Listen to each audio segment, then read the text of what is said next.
ಗೋದೆಗೆ ಗೋಕುಲದಲ್ಲಿ ಕೃಷ್ಣ ಹೇಗೆಲ್ಲ ತುಂಟಾಟ ಆಡುತ್ತಿದ್ದ, ಗೋಕುಲದಲ್ಲಿ ಕೃಷ್ಣನ ಶೌರ್ಯ ಮತ್ತು ಧೈರ್ಯದ ಸಾಹಸಗಳು ಹಾಗೂ ಅವನ ಲೀಲೆಗಳನ್ನು ಹೇಳುತ್ತಿದ್ದಾಗ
ಮದಿಮೆಯಿಂದ ನನ್ನಾಳು ಎಂದು ಗೋದೆ ತನ್ನ ಸಖಿಯರೊಡನೆ ಬೆಳಗಿನ ಜಾವ ನದಿ ತೀರಕ್ಕೆ ಧಾವಿಸಿ ಪಾವೈವ್ರತವನ್ನು ಮಾಡಿ ಕೃಷ್ಣನ ಪ್ರೀತಿಗೆ ಪಾತ್ರಳಾಗುತ್ತಾಳೆ.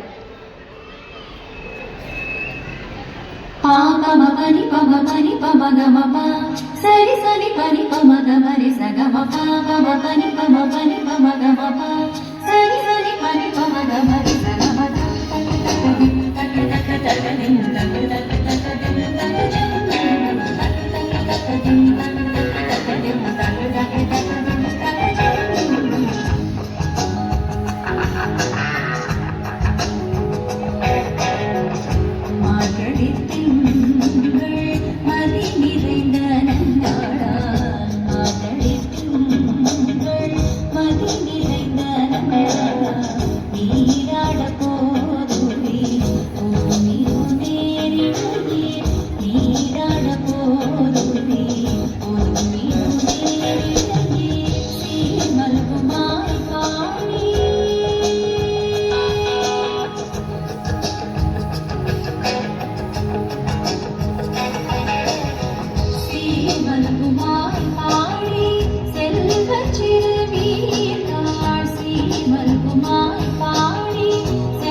ಶ್ರೀವಲ್ಲಿ ಪುತ್ತೂರಿನ ವಿಷ್ಣುಚಿತ್ತ ಎಂಬ ಭಕ್ತನಿದ್ದ. ಅವನು ಪ್ರತಿನಿತ್ಯ ದೇವಾಲಯದ ತೋಟದಲ್ಲಿ ಹೂಗಳನ್ನು ಕಿತ್ತು ಹೂಮಾಲೆ ಮಾಡಿ ರಂಗನಾಥನಿಗೆ ಅರ್ಪಿಸುತ್ತಿದ್ದ.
ಅನಾಹುತವನ್ನು ಮಾಡಿ ನನ್ನ ರಂಗನಾಥನಿಗೆ ಅಪಚಾರಗೊಳಿಸಿದ ಹಾಗೆ ಆಯಿತು.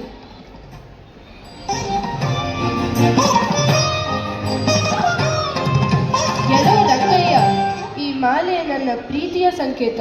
ನಾನು ಧರಿಸಿದ ನಂತರ ನಿನಗೆ ಅರ್ಪಿಸಿದರೆ ಅದು ಅಪಚಾರವೇ? ಇಲ್ಲವೋ ಈ ಮಾಲೆ ನನ್ನ ಪ್ರಿಯ ಪೆರುಮಾಳನಿಗೆ ಚೆನ್ನಾಗಿ ತೋರುವುದಿಲ್ಲವೇ? ನಾನು ಮಾಡಿದ ತಪ್ಪಾದರೂ ಏನು? ವಿಷ್ಣುಚಿತ್ತ, ವಿಷ್ಣುಚಿತ್ತ, ನನಗೆ ಗೋಧೆ ಧರಿಸಿದ ಮಾಲೆಯೇ ಅತೀ ಪ್ರಿಯಕರವಾಗಿತ್ತು. ಇಂದಿನಿಂದ ಆಕೆ ಧರಿಸಿದ ಮಾಲೆಯೇ ನನಗೆ ಅರ್ಪಿಸು. ಗೋಧೆ ನನ್ನ ವಧು. ಅವಳನ್ನು ಶ್ರೀರಂಗಂ ದೇಗುಲದ ಆವರಣಕ್ಕೆ ಕರೆತರು. ಇಂದಿನ ಶುಭ ಮುಹೂರ್ತದಲ್ಲೇ ಗೋಧೆ ಆತನ ಪ್ರಿಯ ರಂಗನಾಥನಲ್ಲಿ ಐಕ್ಯಳಾಗುವಳು. ಆಗಲಿ ಪ್ರಭು.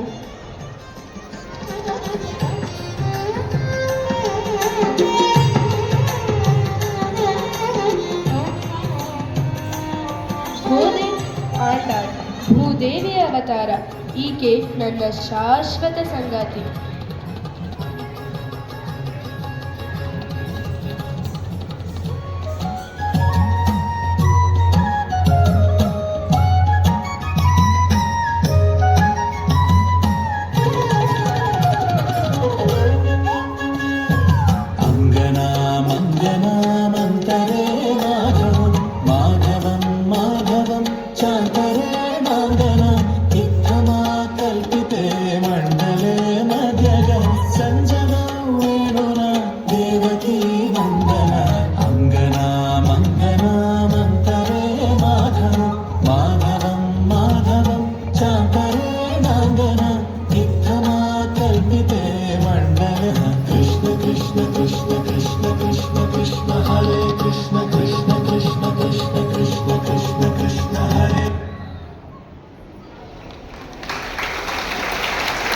ಆಂಡಾಳ್ ಅವರ